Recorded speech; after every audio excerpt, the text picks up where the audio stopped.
When decorating our homes, most people like to keep it simple. The suburbs are packed with droves of nearly identical houses, but some individuals choose to stand out from the crowd. From invisible tree houses to beautiful penthouses, we are exploring the weirdest homes in the world.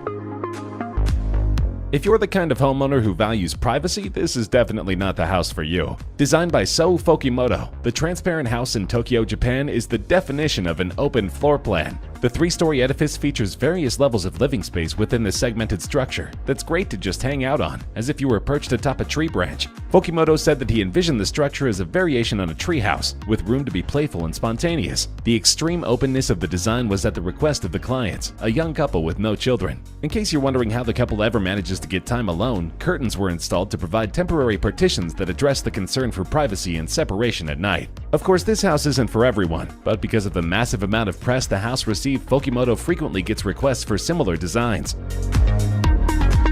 Seemingly the work of fiction, this unusual California house has also been boldly brought to life by skateboarder and designer Gil Le Bon de la Pointe and Los Angeles-based architect Francois Perrin, a world champion, pro skater, and the brain behind Soul Technology, his very own skateboard footwear and apparel company. This unusual house can easily be appreciated for both its modern architectural aesthetic as well as for its skateboard-friendly curves, inside and out. The concrete and glass residence is named Pass House after the former world champion and is split into 3 sections to accommodate living and dining areas at one end, a bed and bathroom in the middle, and a practice area at the far end. The concept of the house is a ribbon that creates a continuous surface to be skated from the outside to the inside. Each space is skatable, as the ground becomes the wall, then the ceiling, and a continuous surface forming a tube of a 10-foot radius. Senizergis says that he hopes to host his skater friends for years to come.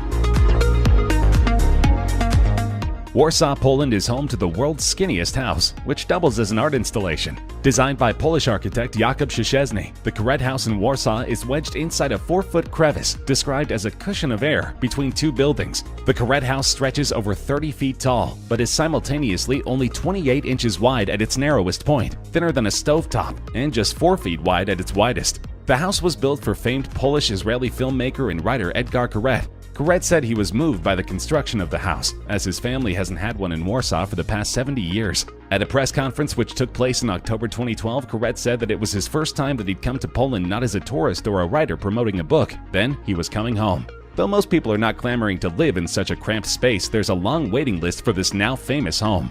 Karet says that he will pass it on to a friend or colleague when he moves out. Fed up with high mortgage prices in the countryside, a man decided to build his very own eco-friendly hobbit house in a woodland. Simon Dale, a freelance photographer, spent only £3,000 on a hillside home in Wales and built it in less than 4 months, using little more than a chainsaw, a hammer, and a 1-inch chisel. Despite not having experience as a carpenter or contractor, he was determined to build a home that was at one with nature, embracing the landscape around him and using mostly recycled materials. With this ethical drive, Dale scrounged up wood and branches and laid out the framework for his woodland abode. He invites the obvious comparisons to J.R.R. Tolkien's The Hobbit. The mound of earth wouldn't be out of place in the fictional fantasy wonderland, the Shire. Simon lives in the house with his writer and gardener wife and 2 children, and insists that building an eco-home from scratch is easy. This kind of building is accessible to anyone. My main relevant skills were being able-bodied, having self-belief and perseverance, and a maid or 2 to give me a lift now and again. From the exterior, this house looks like a simple utilitarian water tower. Chateau d'Eau is a 100-foot-tall Belgian water tower that was recently converted into a single-family home. Built in 1938, the brick and concrete tower now houses a 2-car garage, 2 bedrooms, and a sizable multifunction room and kitchen in the former water tank. The occupants can also ascend to the rooftop terrace, where they can observe the surrounding village of Sternakerzeel. Chateau d'Eau was designed by BAM Design Studio. It was in service until the 1990s, and was even used as a watchtower by the Nazis when they took over Belgium in World War II. The exterior of the 6-story structure was originally renovated prior to the interior restoration, which began in 2007. Once the damaged concrete columns were repaired and painted, brick joints were completely removed and replaced, and the windows in the floor top were enlarged. The architect and his team proceeded to work on the interior design.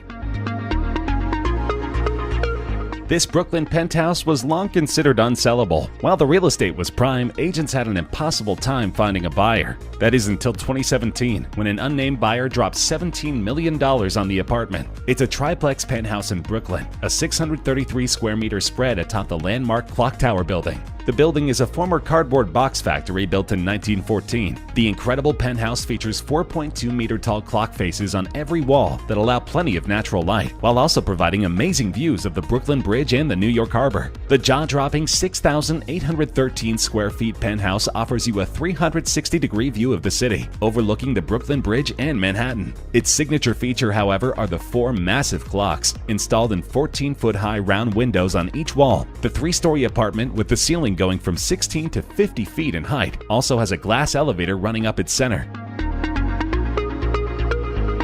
Based on the enormously popular 1960s cartoon The Flintstones, this San Francisco house is modeled after the fictional town of Bedrock and comes complete with dinosaur statues and prehistoric decor. With the words Yabba Dabba Doo inscribed on the lawn, it's clear that the owner of this home is a bit obsessed with the program. But not everyone felt the same way about this unique property. Neighbors tried to forcibly remove the Flintstones motif by declaring the house a public nuisance. The court battle rages on to this day, with many activists standing up for the one-of-a-kind home. The house was purchased by Florence Fang in the 1970s for $2.8 million. Rather than cherry trees or a vineyard, Miss Fang installed 15-foot dinosaur statues as well as a giant metal woolly mammoth and giraffe, a garden of colorful oversized mushrooms, and a rainbow and peacock sculpture.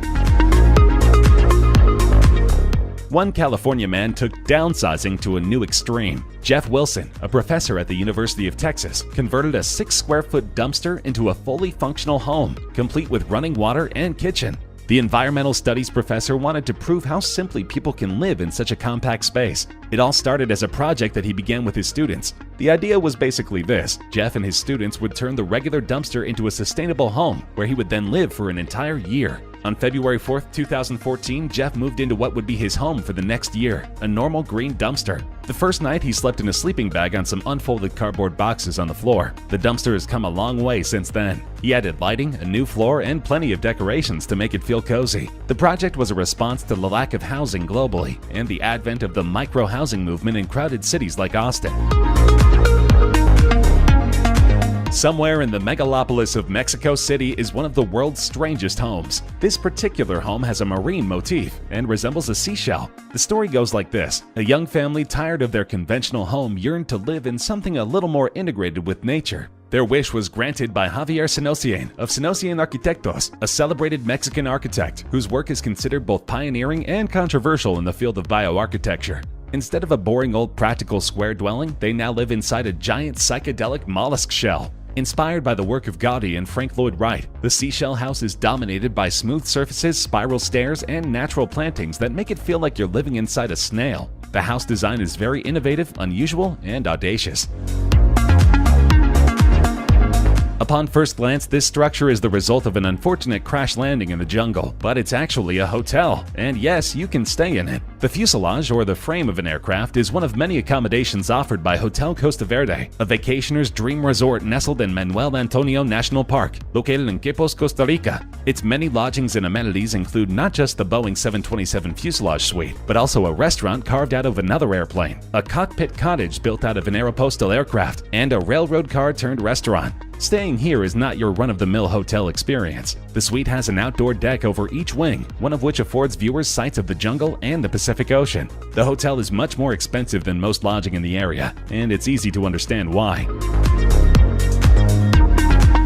This house is a child's dream come true. Japanese studio Level Architects has designed an unusual 3-story family house, equipped with a slide that connects all 3 floors. This fun house is wrapped with staircases and a corridor on one side and the slide on the other side, which together form a circular route around the central area of the house. The living areas are located on the first floor and lead out to a double-height terrace, which also doubles up as a ball pen for children to play in. A bedroom and bathroom are located on the top floor, and a Japanese-style room and home office can be found at ground level. The 1,762 square foot Nakameguro home is located in Meguro-ku, one of the municipalities of Tokyo, Japan. Needless to say, the owner's children are the most popular kids on the block. The Steel House in the plains near Lubbock, Texas has a story of inspiration and tragedy. Robert Bruno, a Texas-based architect, labored on the house for more than 30 years, but never lived to see its completion. It's lay unused since 2008. Very little of his work exists anymore or is traceable, but he did go on to design and build a whole house based on this earlier sculpture. Bruno's Steel House, which overlooks the lake in Ransom Canyon just east of Lubbock, looks fit for a superhero villain. The artist never really explained where his influences came from. He never tried to justify his work. He just wanted to form these shapes out of steel, so he did. The building/structure does not seem to have any concept. Some people see a resemblance to cars from the 50s. Some people see insect carapaces. Others see a home that would be quite happy on a canyon site on Mars. Germany's latest roadside attraction will turn everything you know on its head. You can find the cafe along the A3 Autobahn in Wertheim. As well as a coffee shop, there's also a fully upside-down house next to it, which is open for the public to explore. The entire establishment belongs to an imaginary family named the Toppels. It's not just the outside which looks topsy-turvy. Inside, everything is upside down as well. Fruit bowls hang down from the kitchen ceiling, and you'll even find a toilet above your head in the bathroom. As if that wasn't all sufficiently disorienting, the entire building is built on a 6% incline. From the outside, this gives the impression that the house somehow fell to earth and came to rest precariously on its roof. And inside, the extra slant just emphasizes the already befuddling nature of the upside-down house in Trossenheide. A contender for Korea's wackiest museum, Mr. Toilet House is the former residence of Suwon's mayor, the late Sim Jae-duk.